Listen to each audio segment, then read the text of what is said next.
Well, hey there. Good morning, Brickheads. Happy Monday to you. Hope your week has started off right. I know it's the start of a new week, so that means, hey, it's news and rumors, and we've had a crazy week in Lego and specifically the Bricklink Designer program, and so we are going to get into all of that, plus a whole lot of juicy rumors, information that I definitely think you'll want to hear. But hey, before I start, I do always just want to say thank you. You know, whether you're listening on your favorite podcast platform, or maybe you're a visual person and you just like checking out the YouTube page, no matter how you get this episode, I greatly appreciate it, you know? And I always appreciate the feedback too. I will tell you, last week in particular, got a lot of feedback, not all positive, which is fine.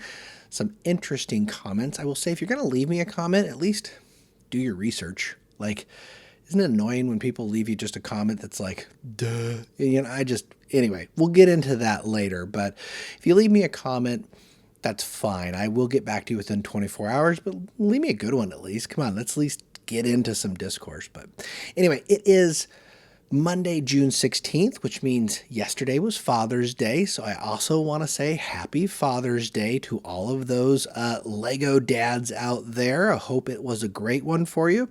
I know my family, my beautiful wife and girls, got me a new little keychain. I have a gold minifig keychain that I've had for literally years. He's missing a hand at this point, about ready to lose a leg. They upgraded me to a all new little gold minifig, which is cool. And then they also got me the Italy postcard set as well as the Trevi fountain. And longtime listeners will know architecture is by far still my favorite theme, and I just absolutely love it. And I hadn't gotten around to buying the Trevi fountain, in part because, you know, holidays, things like that. People always ask, you know, how do you get so many Lego sets? I don't just go out and buy them all. A lot of times I wait for holidays like my birthday or Christmas or Father's Day. So a lot of architecture sets are Father's Day or birthday gifts for sure. But I'm excited to build the Trevi fountain and the Italy postcard. Both great sets. So anyway, leave me a comment below. If you're an AFOL, if you're a Lego dad like me, did you get any cool Lego sets for Father's Day that you're going to build maybe with your kids? That could be cool. I would like that. So anyway, moving on though, it is now Monday. Here we go. Start of a new week, and the big news that we need to talk about, the most exciting news that happened since I talked to you last, was Bricklink Designer Series 8. The top 5 finalists were named on Saturday at the Brick Fair in Chicago. And so it was a live event. They actually had all of the sets on full display, which I just think is really cool, a really nice touch, so people could actually, if they were at the event itself, could see what just the set looks like, you know, because it's one thing to see it in pictures and it's another thing to see it live in person. So I thought that was really cool. But hey, here you go. Here, if you haven't paid attention, you can go to the Bricklink Designer program and see it for yourself. But I am going to tell you the sets. I'm going to start from piece count, smallest to largest. And if you are tuning in on the YouTube page, I will have images of all of these sets as well. So, starting with our smallest set, it is the hot air balloon, which is a really, really cool set. This is by EXE Sandbox. EXE Sandbox, your hot air balloon, I thought was super cute. 876 pieces, so this definitely falls in that small category for sure, but very colorful, very impressive. It's not just we have Lego hot air balloons, and they're usually that one piece that just snaps and clicks in, which is in part of why I didn't pick it for my top 10. I just figured we have hot air balloons, we probably wouldn't go for it. But I'm not disappointed that this one got selected at all. I just think it looks really cute and definitely something that would look good above, floating over your Lego city. Moving up from there, we have the Brick Railroad, the diesel electric locomotive, and it had 1,428 pieces, 4 stickers. This is by Thomas rotor. Hopefully I said that right, Thomas, but it is a cool looking set. Again, this is one of those where he actually had, I believe, 3 entries for this locomotive, and this was the smallest of the 3. Very colorful, very realistic diesel locomotive, what you would expect. If you see a modern day train coming down the train tracks, that lead locomotive train, that's what this looks like, and it is spot on. It is a good looking set. I will tell you personally, I'm not a train guy. I didn't actually hit love it for any of the trains, and it's not because they weren't good, because this is a high quality design. If you like trains, you're going to be all over this. So I am really excited for the people who love trains, because they are getting their first Bricklink Designer Program train. We've never had that. We've had a lot of medieval sets, some Midwestern sets, some Western sets, but never a train. So this is exciting. It'll be interesting to see how well it sells, to see if it sells out or gets funded, or how well it gets funded. And that could be a precursor for future sets to come. So, but yes, love the Brick Railroad. Moving up from there, and that was like a medium-sized set at almost 1,500 pieces. And I will tell you, when I did my top 5, I did it by small, medium, large, and it broke down pretty much exactly like I said it would.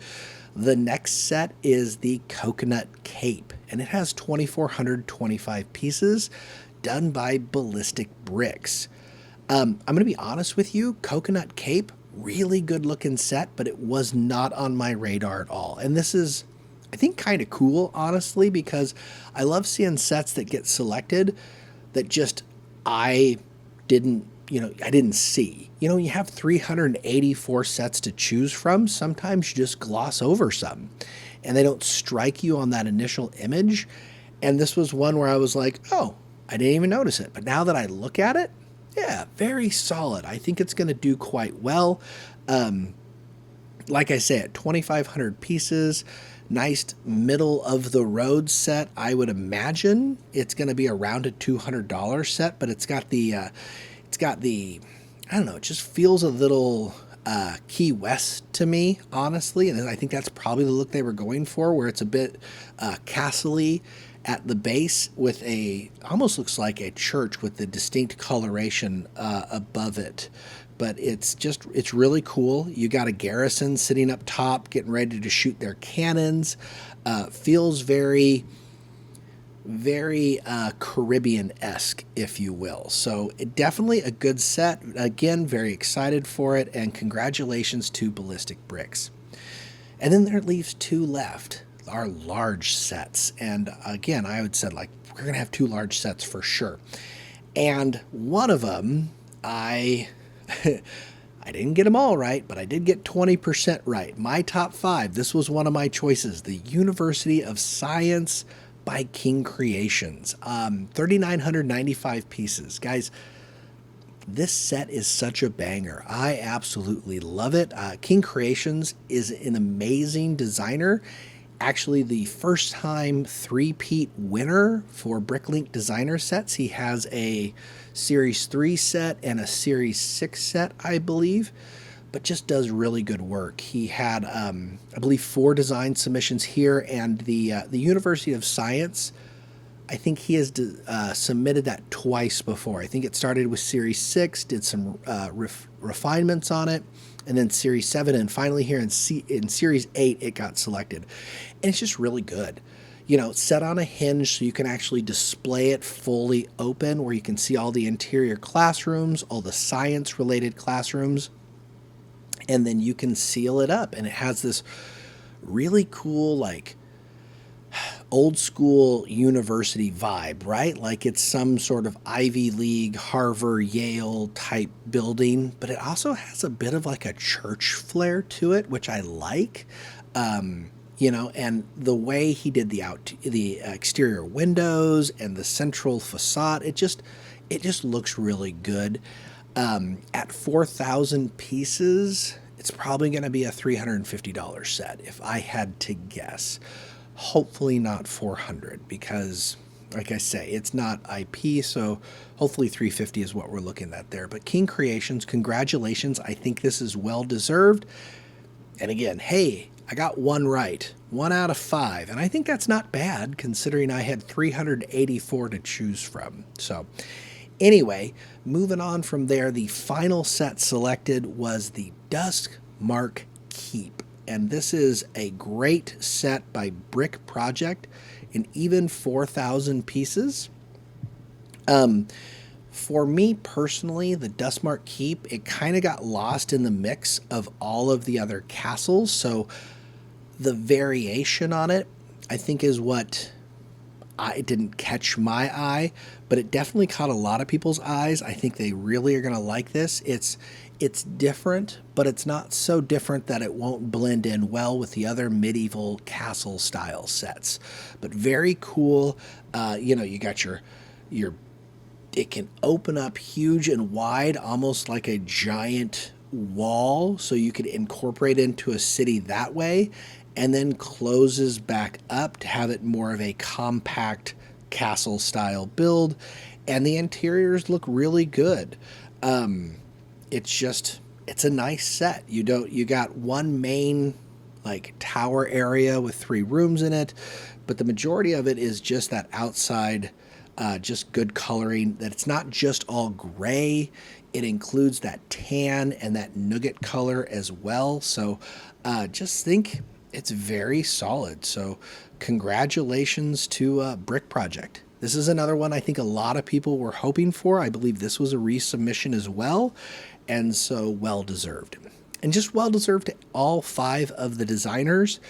I will tell you, there are definitely sets out there in Series 8 that I think could get tweaked a little bit and get resubmitted for Series 9 and would have a really good chance. So a lot of stuff that I saw, like the Song of the Dragon Destiny Castle, that's one that I think they could do some tweaking on.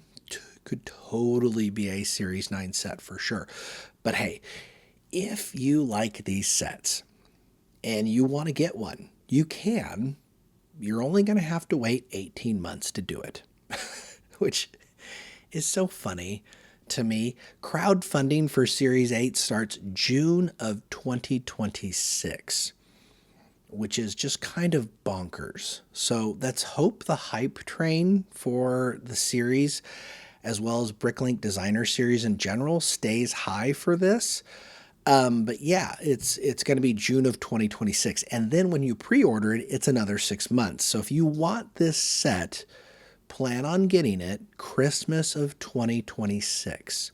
That's right. Again, not this Christmas, but Christmas of 2026. And can I tell you again, I don't want to gripe a lot on this podcast today because I griped a lot last week and I made a bunch of people grumpy.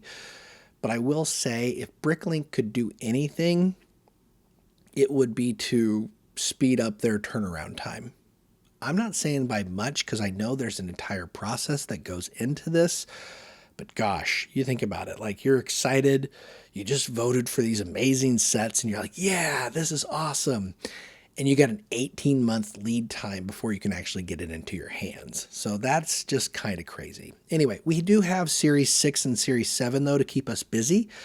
Series 6 will crowdfund in October of this year, and then Series 7 crowdfunds in February of next year.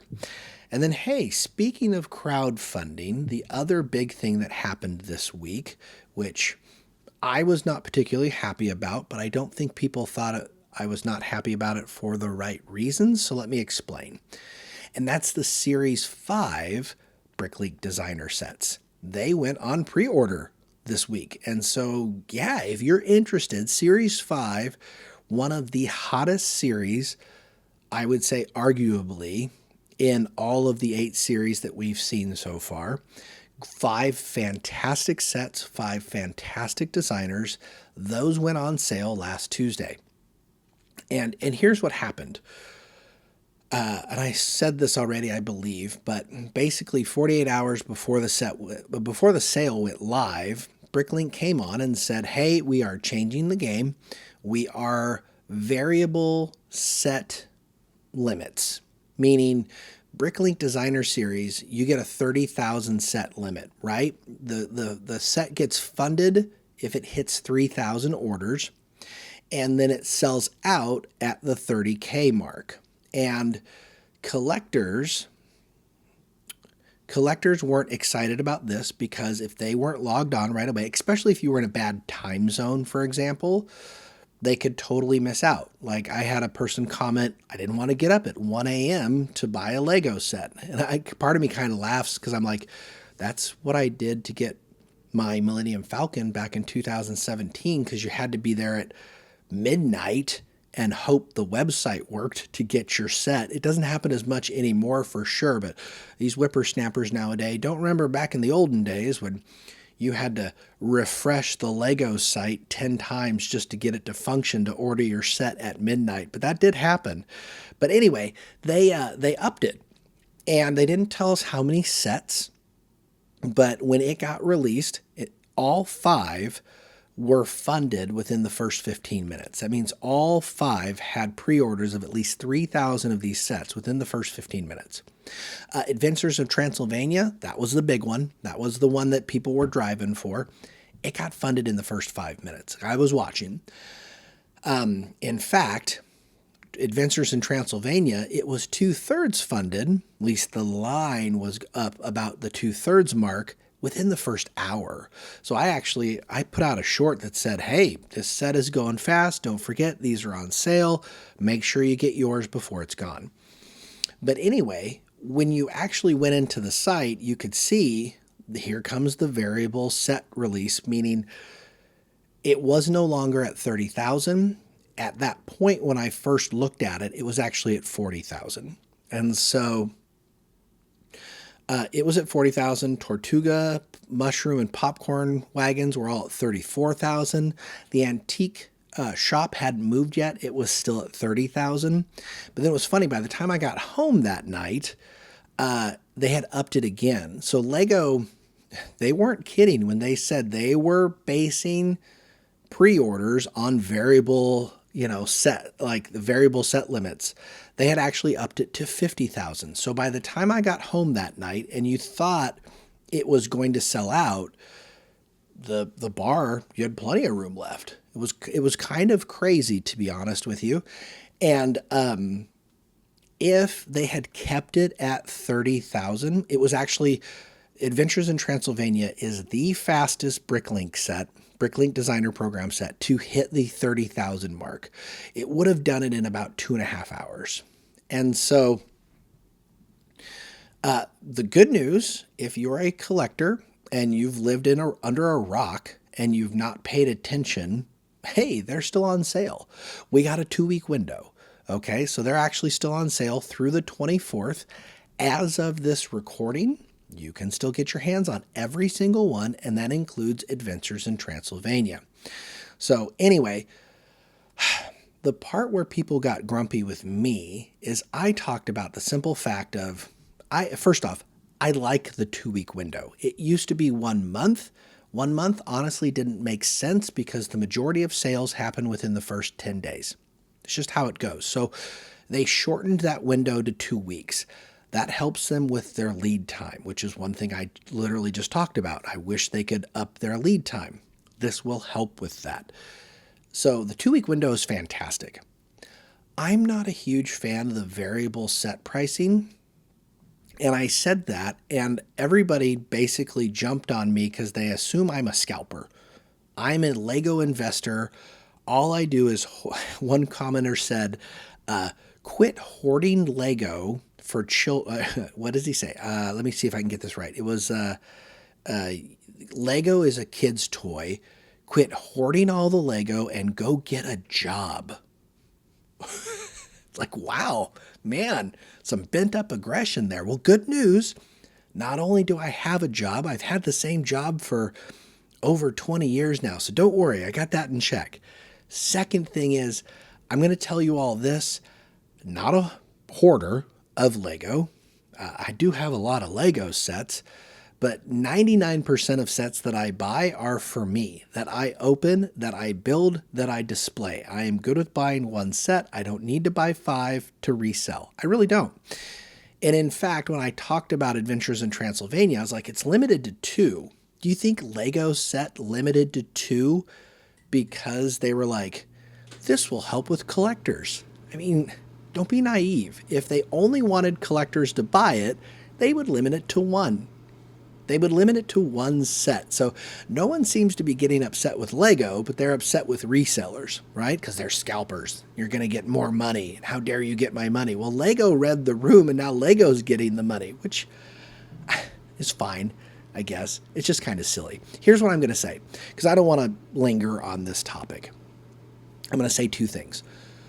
One, I am going to linger on this topic Wednesday. So if you are interested in this, because I feel like I can't justify my means in these quick 3-minute little thing that I'm doing right now.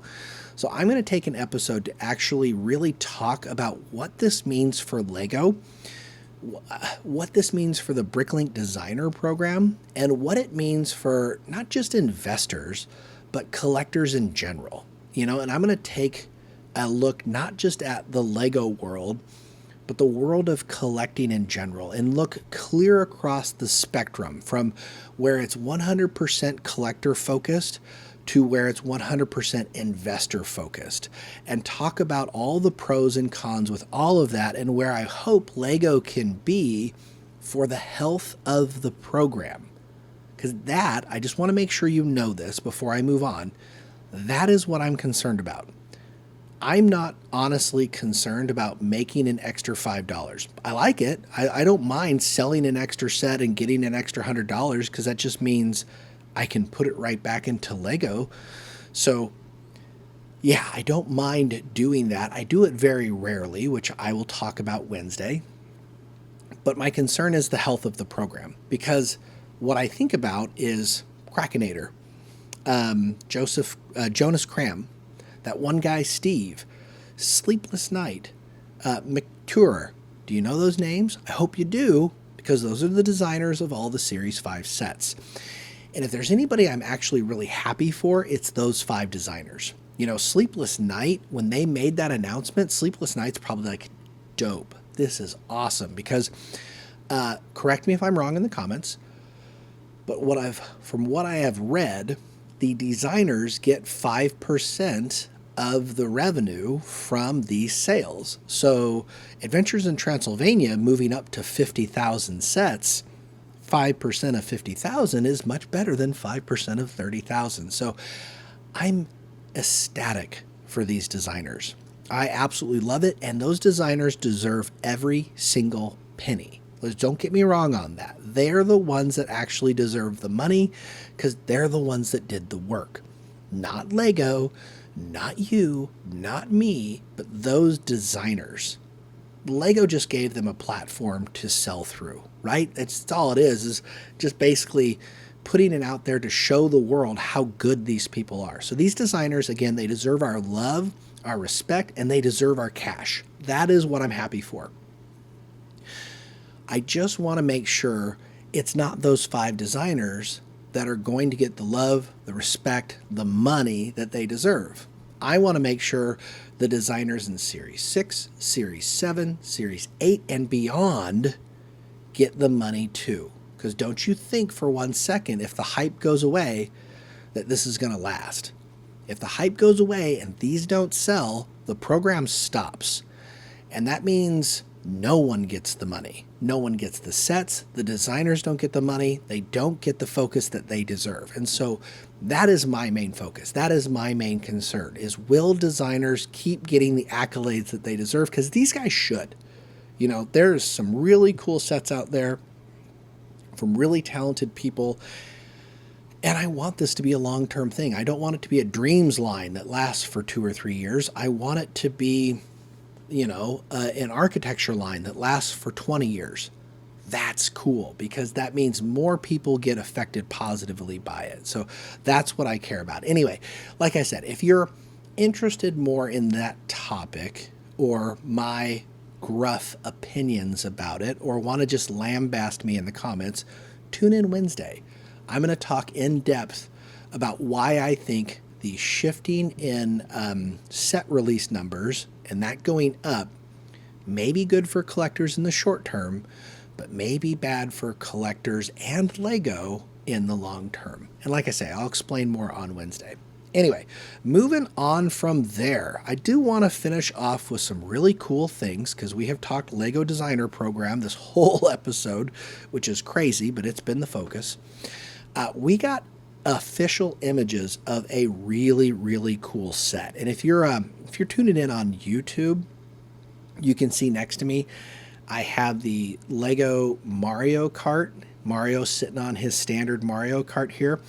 When this set first dropped, the rumors of this set, there were some initial rumors that this was going to be the next Lego Icons car. Like it was going to replace a traditional Lego Icons car.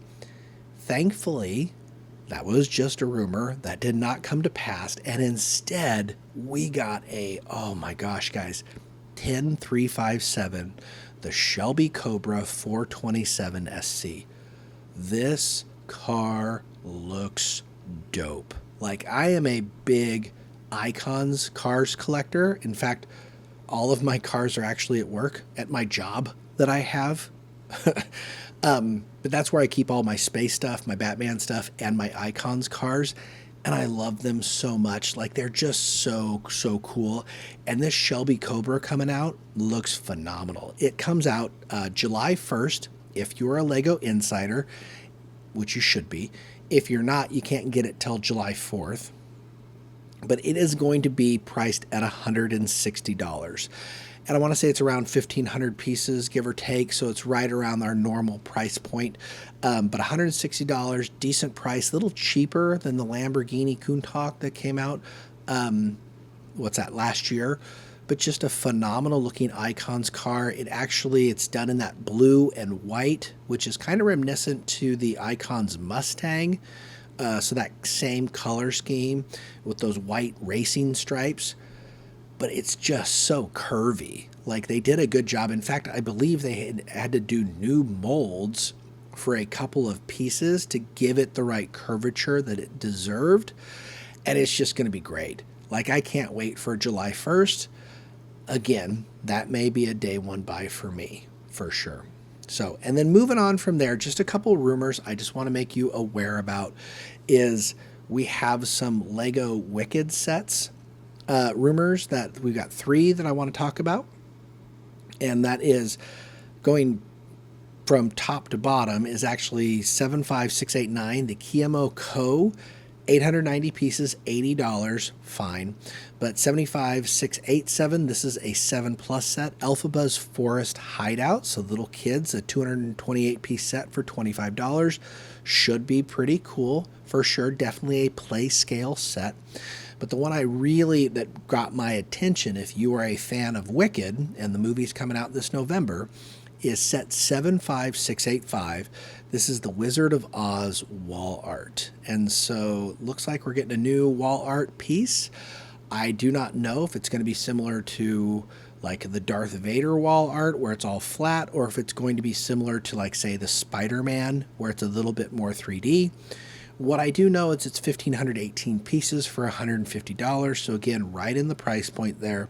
So that'll be exciting when we get images of those. That should come out here, we're talking in the fall. So just initial rumors there. And then last but not least, this is a really cool set that's going to be in Lego stores here in just 4 days. You may or may not have seen it. But that is the Lego tribute to Jane Austen's books. So it's set 4766. If you are a Jane Austen fan, like my wife and my daughters, my oldest loves herself some Mr. Darcy there. But this is a cool little gift with purchase. It's funny, if you go to the Lego site, it's there. So it's at the official Lego site already. They said it's to celebrate International Women's Day, which is kind of funny because International Women's Day was back in March. It's March 8th. So You missed it, Lego, by 2 or 3 months, but hey, better late than never. But it is a cool gift with purchase. You've got Jane Austen, you got a Jane Austen minifigure, you got a nice little name plaque in front, as well as basically she's surrounded in her library with her books. So definitely a cool little set, 361 pieces. Should be available to get online or in stores as a gift with purchase here on the 19th. So just 3 days from now. I do not know the threshold, but I would imagine for something like this, it's going to be $100 to $150. So it's not going to be a cheap buy for sure. But hey, investors will be happy. Anyway, but that's it. That's what I got. A lot of Bricklink Designer stuff. Really cool. Congratulations again to our 5 designers: Ballistic Bricks, EXE Sandbox, Thomas Roeder, King Creations, and Brick Project. You guys, you knocked it out of the park. I can't wait to see those come available for pre-order. I hope you do well. I hope you make your money off of it for sure, because you, the designer, you're the ones who deserve the money. So, but anyway, that's what I got. Let me know your thoughts down below in the comments. Am I right? Am I wrong? Are you still buying some Series 5 sets? Because again, they are available. They will only be available through the 24th. So make sure if you want that Adventures in Transylvania, you go and get it. But if you bought 2 and you don't want to hold on to $700 because you were investing in them, you can still cancel those orders. I'm just putting it out there. I don't think you should. I think you should keep it because it's a dope set. All of them are dope sets. They're really cool. I am looking forward to building mine. But again, you can, if you feel like you've made a mistake, and I would say this, never get something that you cannot financially do. You know what I mean? I never buy a Lego set unless I feel like I'm okay financially to buy that Lego set. Because let's be real, this is not a necessity. This is something that is definitely a perk in life. Why? Because I have a job. So anyway, with that, I appreciate you. Again, I would love for you to tune in Wednesday if you want to get some more in depth on the history of collecting in general and why sometimes, quick victories equal big losses down the road. You may enjoy it. But until Wednesday, I hope you have a wonderful Monday. Hope you make it through the week. We'll talk to you later. Bye-bye.